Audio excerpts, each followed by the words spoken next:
హైదరాబాద్లో మరోసారి డ్రగ్స్ కలకలం. ఈసారి ఏకంగా పట్టుబడింది ఓ వైద్యురాలు. పట్టుబడ్డ యువతి తండ్రి ప్రముఖ వైద్యుడు. తమ సొంత ఆసుపత్రిలో వైద్యులుగా ఉన్న తండ్రి కూతురు. స్పెయిన్లో మత్తు పదార్థాలకు బానిసైన యువ వైద్యురాలు. తాజాగా 5 లక్షల రూపాయల కొకైన్ కొనుగోలు. పేమెంట్స్ అన్నీ ఆన్లైన్లోనే. గత 2 ఏళ్లుగా బాంబే నుంచి డ్రగ్స్ సరఫరా. దాదాపు ₹1 కోటి కొకైన్ కొన్న వైద్యురాలు. డ్రగ్స్ కలకలం మరోసారి హైదరాబాద్ వాసులను ఉలిక్కిపడేలా చేసింది. ఎవరో సాధారణ వ్యక్తులు కాదు, ఉన్నతమైన చదువులు చదివి బాధ్యతాయుతమైన వైద్య వృత్తిలో ఉన్న ఓ 34 ఏళ్ల మహిళ ఈ డ్రగ్స్ వలయంలో చిక్కుకోవడం అందరినీ ఆశ్చర్యానికి గురి చేసింది. మనం అందరం జాగ్రత్తగా ఉండాలని మరోసారి గుర్తు చేసింది ఈ సంఘటన. తీవ్ర చర్చకు తెరలేపిన ఈ కొకైన్ కథ ఏంటో ఒకసారి చూద్దాం.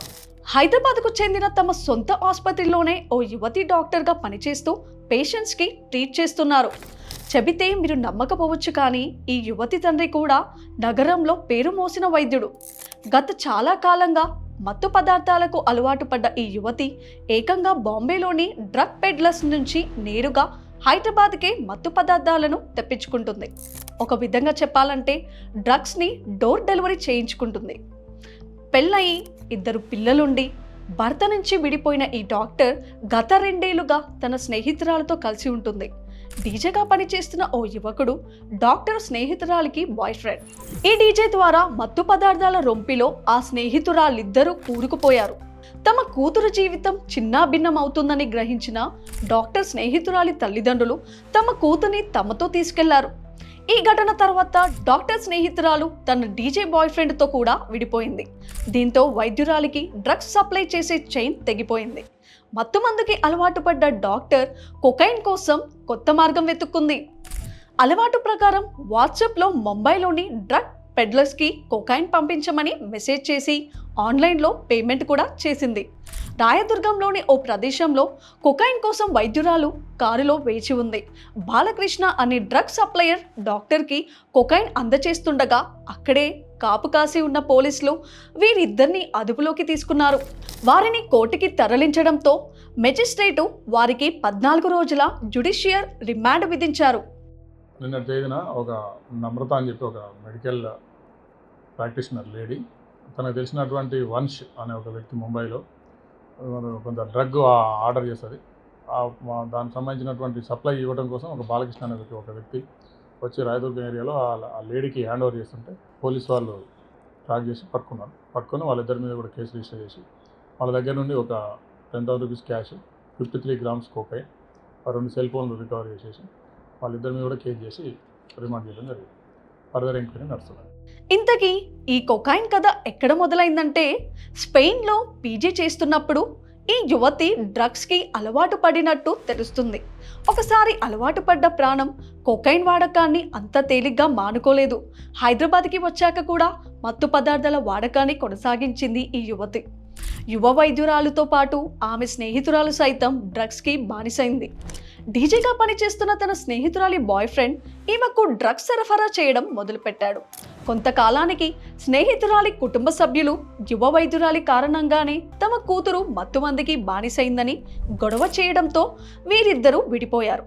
ఆ తర్వాత యువతి బాయ్ ఫ్రెండ్కి ఆమెకు మధ్య మనస్పర్ధలు వచ్చి వారిద్దరూ విడిపోవడంతో కొంతకాలం పాటు మత్తు పదార్థాలు దొరకలేదు. ఈలోగా తనకున్న పరిచయాలతో డ్రగ్ పెడ్లర్స్ ఫోన్ నంబర్లు సేకరించిన వైద్యురాలు నేరుగా బాంబే నుంచి డ్రగ్స్ తెప్పించుకోవడం మొదలుపెట్టింది. గత 2 ఏళ్లుగా గుట్టు చప్పుడు కాకుండా సాగుతున్న బాంబే టు హైదరాబాద్ డ్రగ్స్ వ్యవహారం పోలీసుల జోక్యంతో బట్టబయలైంది. డీజే దూరం అవడంతో బాంబేలో ఉండే వంశ్ థక్కర్ని కొకైన్ కోసం కాంటాక్ట్ చేసింది వైద్యురాలు. ఈ వ్యవహారంలో అక్షరాల 5 లక్షలు పెట్టి 53 గ్రాముల కొకైన్ని ఆర్డర్ చేసింది. ఆన్లైన్లో 5 లక్షల రూపాయలు పంపించింది.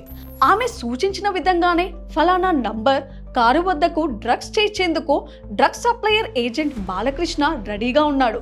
పూర్తి సమాచారంతో అక్కడే కాపు కాసి ఉన్న పోలీసులు డ్రగ్స్ సరఫరా చేస్తున్న ముంబైకి చెందిన బాలకృష్ణని, వైద్యురాలిని సైతం అరెస్ట్ చేశారు. గత ఏడాది కాలంగా కోటి రూపాయల విలువైన కొకైన్ తెప్పించుకుంటున్నట్టు వెల్లడించారు రాయదుర్గం పోలీసులు. ఇంతకీ ఈ కేసులో ట్విస్ట్ ఏంటంటే స్వయంగా యువతి కుటుంబ సభ్యులే పోలీసులకు సమాచారం ఇవ్వడం. నిజానికి యువ వైద్యురాలికి పెళ్ళయింది, ఆమె 2 పిల్లల తల్లి కూడా. అయినా మత్తు మందికి బానిసై బాధ్యతారహితంగా వ్యవహరించడంతో అనేకసార్లు చెప్పి చూశారు. అయినా ఫలితం లేకపోవడంతో విసిగిపోయిన కుటుంబ సభ్యులు కనీసం పిల్లలనైనా కాపాడుకోవాలని పోలీసులను ఆశ్రయించినట్టు అధికారులు వెల్లడించారు. సో డ్రగ్స్ దందా చాప కింద నీరులా ఎలా సాగుతుందో చూశారుగా. పేదవాళ్లే కాదు, పెద్దవారి ఇళ్లలో సైతం డ్రగ్స్ వ్యవహారాలు బయటకొస్తున్నాయి. అయితే ఉన్నత విద్యలు చదువుకొని గౌరవప్రదమైన వృత్తిలో ఉన్నవాళ్ళు సైతం ఇలా మత్తు మందికి బానిసవ్వడం అందరినీ ఆశ్చర్యానికి గురిచేస్తుంది. నగరవాసులు పారా హుషార్, మీ పిల్లల్ని గమనిస్తూ ఉండండి. మీ నట్టింట్లోనో మీ పక్కింట్లోనో మీకు తెలియకుండా ఏమైనా జరగచ్చు. అందుకే ఓ కంట కనిపెట్టి ఉండండి.